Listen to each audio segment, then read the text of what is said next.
Dans cette vidéo, je vais vous proposer à nouveau des accessoires indispensables en mode zéro déchet. Vous me suivez ?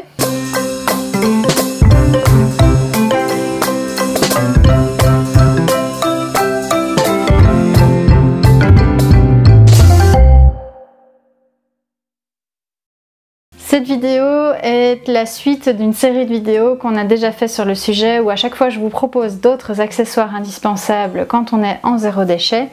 On mettra le lien au niveau du petit, comme ça vous pourrez aller les revisionner au besoin. Ici, je vous propose de parcourir 6 accessoires qui vont vous permettre de réduire vos déchets. Le premier accessoire est du côté de la cuisine et c'est le papier de cuisson que vous allez pouvoir remplacer par du papier de cuisson en silicone.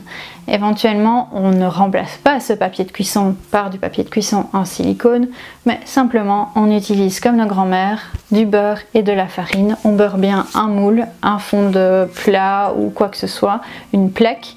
On met un peu de farine dessus, ça fait tout à fait l'affaire. Le deuxième accessoire indispensable en mode zéro déchet que moi j'utilise à chaque fois, c'est le cabas pour aller faire ses courses. Alors là, je vous conseille de choisir un cabas qui est vraiment très solide, très durable, comme ça il va vraiment vous accompagner pendant de longues années. Moi j'en ai un qui a été fabriqué par une petite entreprise à Haïti. Une amie me l'a offert et c'est en fait un sac en coton où à l'intérieur il y a un vieux sac de grains de café. Donc c'est un sac qui a servi à transporter des grains de café et qui a été réutilisé, reconditionné pour en faire un cabas. Il est vraiment super solide, ça fait des années que je l'ai. Il a déjà transporté des dizaines et des dizaines de kilos de fruits, de légumes et de bocaux de toutes sortes et il ne bouge absolument pas.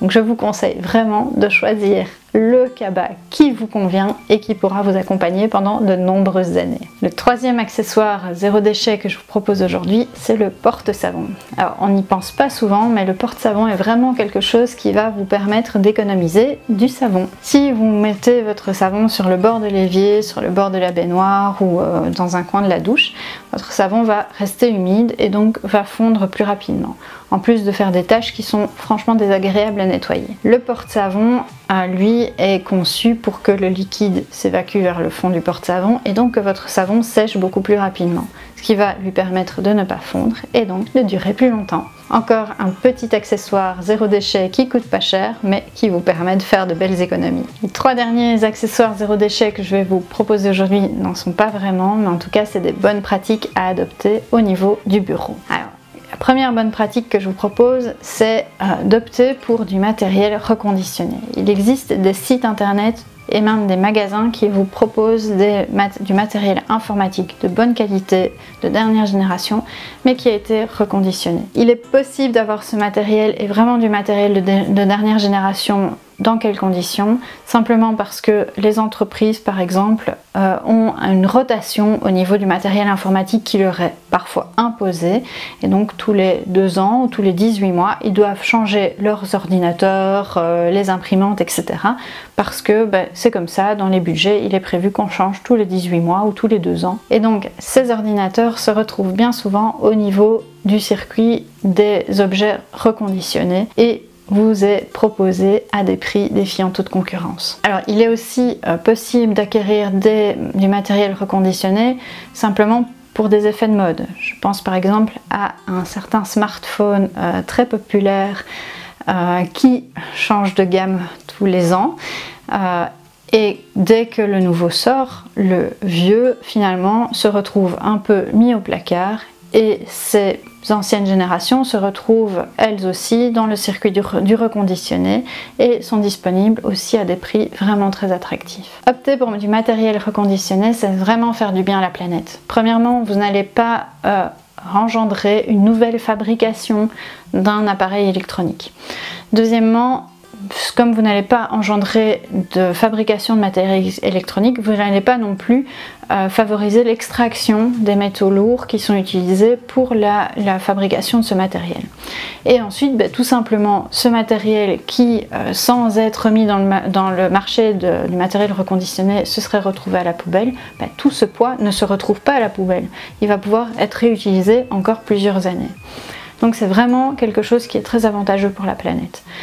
L'autre avantage, c'est que en général, vous allez pouvoir trouver du matériel reconditionné à des prix vraiment très attractifs et donc réduire le budget quand vous devez remplacer votre matériel électronique. Sachez qu'il est possible d'acheter du matériel reconditionné pour le bureau avec des ordinateurs, des imprimantes, des smartphones.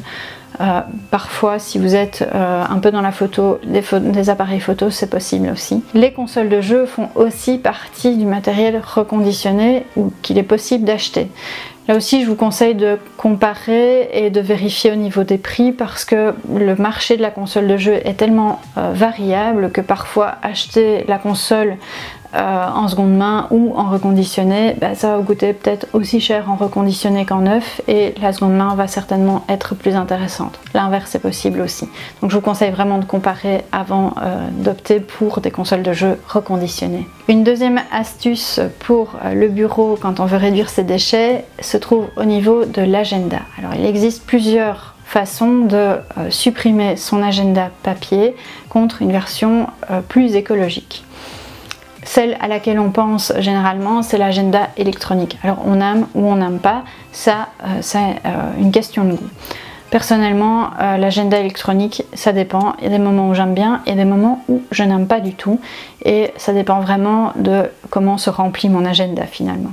Une alternative à l'agenda électronique et à l'agenda papier traditionnel, c'est l'agenda rechargeable. Donc, vous achetez l'agenda et la partie extérieure va se conserver pendant de nombreuses années et vous allez juste changer les pages intérieures. Ça, c'est une solution qui est envisageable. Une dernière alternative à l'agenda papier et aussi à l'agenda électronique, ce sont des agendas qui sont réutilisables, qui sont effaçables. En général, ils sont livrés avec des bics spéciaux qui s'effacent par friction et des pages de papier qui sont beaucoup plus épaisses qui vont vous permettre du coup de réutiliser votre agenda de manière perpétuelle. Une dernière bonne pratique pour le bureau quand vous voulez passer en mode zéro déchet, c'est d'opter pour des cartouches d'encre pour votre imprimante rechargeables. Alors, toutes les imprimantes, toutes les marques ne proposent pas des cartouches rechargeables, mais si c'est possible, je vous conseille vraiment d'opter pour cette option-là. Alors, il existe des kits de recharge, il existe aussi des endroits où vous pouvez simplement déposer vos cartouches et on vous les recharge. Ça permet vraiment une économie en termes de déchets, à savoir que la cartouche d'encre va contenir quelques millilitres d'encre dans beaucoup plus de plastique.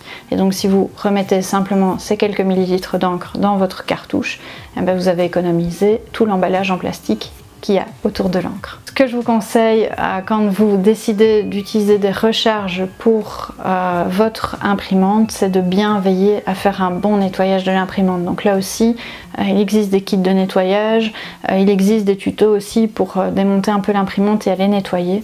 Alors pourquoi je vous conseille ça? Parce que quand on remet de l'encre dans une cartouche, il est possible qu'il y ait de l'encre qui coule, etc. et que finalement ça sèche et ça abîme plus qu'autre chose l'imprimante. N'hésitez pas à faire un bon entretien de votre imprimante quand vous décidez de recharger vos cartouches. Ça ne coûte pas grand chose et ça permet d'allonger la durée de vie de votre imprimante. Voici donc pour ces 6 astuces que je vous propose dans cette vidéo qui permettent de réduire vos déchets. Si vous avez d'autres astuces, d'autres conseils, n'hésitez pas à nous les mettre en commentaire et on serait super ravis de vous proposer une autre vidéo sur le sujet. Si vous avez aimé cette vidéo, n'hésitez pas à mettre un petit pouce de like, abonnez-vous à la chaîne, ça me fera vraiment super plaisir. Et moi je vous dis à bientôt dans une nouvelle vidéo.